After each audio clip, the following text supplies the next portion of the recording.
Hi, Sean Huxter here. Welcome to SydneySwift's Pocket Adventures. Tonight I'm going to introduce my new SydneySwift figures.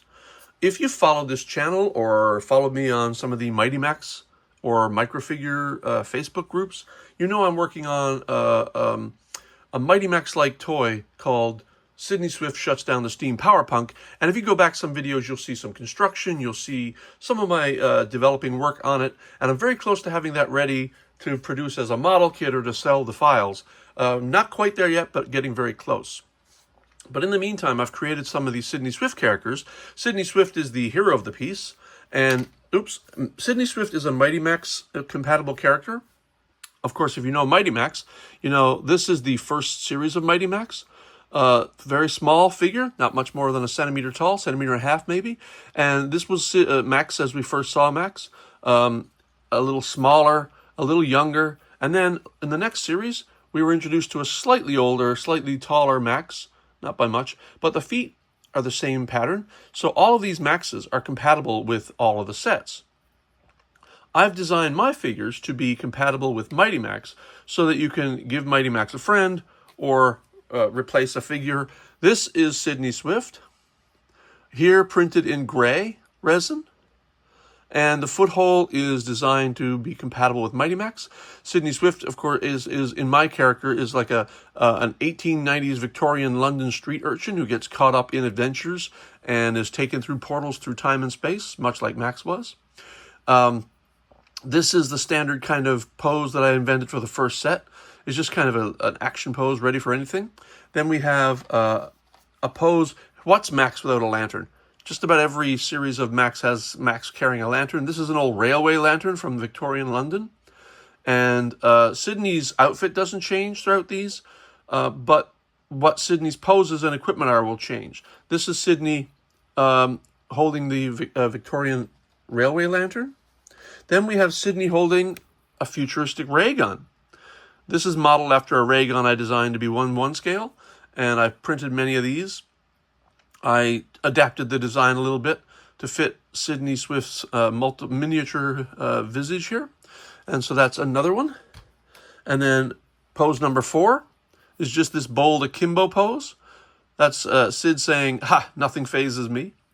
And then we've got SydneySwift in a ready-to-fight pose. I'm about to box you, basically. Similar to the first pose, but in this one is like more aggressive. This is SydneySwift getting ready to actually fight.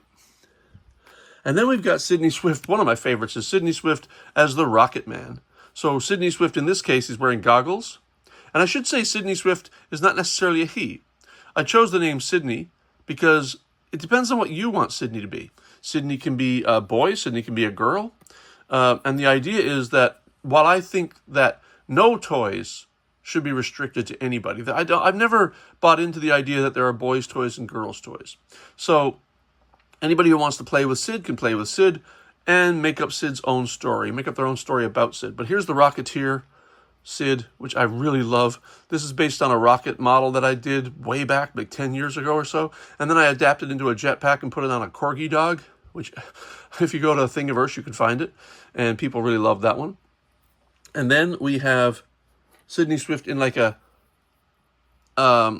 martial arts stance. Again, ready to take on anybody. And we have SydneySwift, again, Mighty Max standard, carrying a torch. Now, to show you what the detail looks like, I've printed some of these out larger. So this is a double scale version. This is what the detail looks like if you print it larger. Of course, this is no longer compatible with Mighty Max. But there's Sid. Sid wears a vest, very much like Sid's like a street urchin, almost like a newsie sort of thing. So he's wearing a flat cap, or she is wearing a flat cap. Has a vest with a little tie on the back, long sleeve shirt with collar, pants, and just boots. Has like rough hair coming down from underneath the cap. And here Sydney is holding the ray gun. Here's Sydney double-sized wearing the jetpack. Now on this one I've printed clear rocket fuel flames. You can't really do that at this scale, it's too small. But I did that just for my own purpose. But you can see the rocket details are here. It's quite detailed, actually. And then you've got Sid with the lantern. And And this is the level of detail that we're talking about, except it's shrunken down to half. What does that look like painted? Well, here's the larger one painted of Sydney in the first pose. So as you can see, I painted a teal-colored hat and vest with brown pants, black boots, and a white shirt, very much like a street urchin might wear. And Sydney, in my mind, has red hair. And that's the painted Sydney. Now, what does it look like smaller? Well, these are going to be unpainted, so you get to paint them yourself. But here's how I painted them. As I just showed you, this is Sydney in the same outfit as Sid's wearing here. Slightly different blue because I chose a different paint for this one. But like I said, you get freedom to paint your own. And so you have this pose here. And then you've got the pose with the lantern. Can look like this, little fuzz there. And so the lantern could be brass or bronze or gold or whatever. And then you could paint a little bit of yellow for the light, if you want. And then here's Sid holding a ray gun, which I painted red and copper. But all their colors are the same. And then there's Sid in Akimbo mode. Again, basically the same. And then Sid in ready to fight mode. Right. And then we have Sid with rocket. This one shines, man, because I put the goggles on there. I put silver rims around the goggles and did the rocket in shiny silver. And it looks really cool. I love that one. And then we have Sid in martial arts pose, ready to go. And finally, Sid with torch. With the brightly lit torch, just kind of using reds and yellows there. And that's it. I will be probably selling these as a pack of 8. No price yet, but I will probably set up an Etsy store or sell directly on Facebook using in one of the Mighty Max or miniature figure groups. Just keep your eye out if you're interested, or you can contact me through this channel.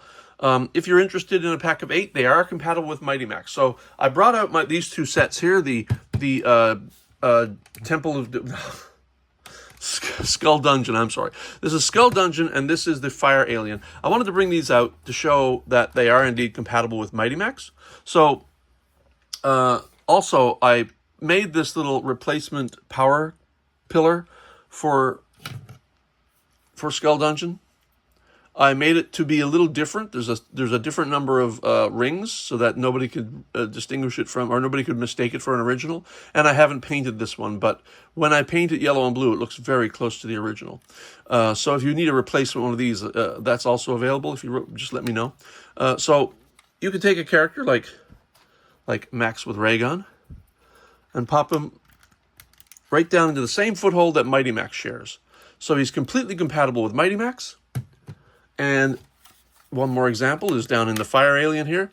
We've got a little spot over here for Max. Well, I've already got a Max there now, so you can see Max here. Pull Max away and put, let's see, for the Fire Alien, let's use the Rocketeer.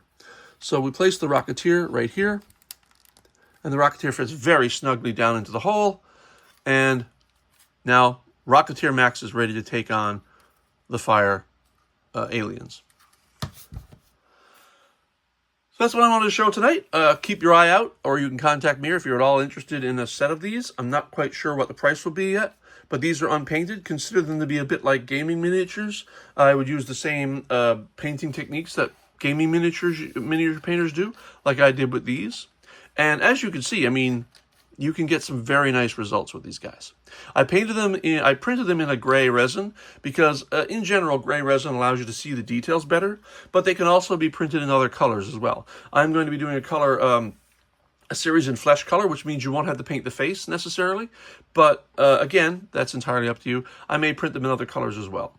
But for now, the first set is going to be released in gray, and you can buy a set of 8, and maybe there'll be a surprise or two inside that I haven't talked about. That's it for me, Sean Huckster, for SydneySwift's Pocket Adventures.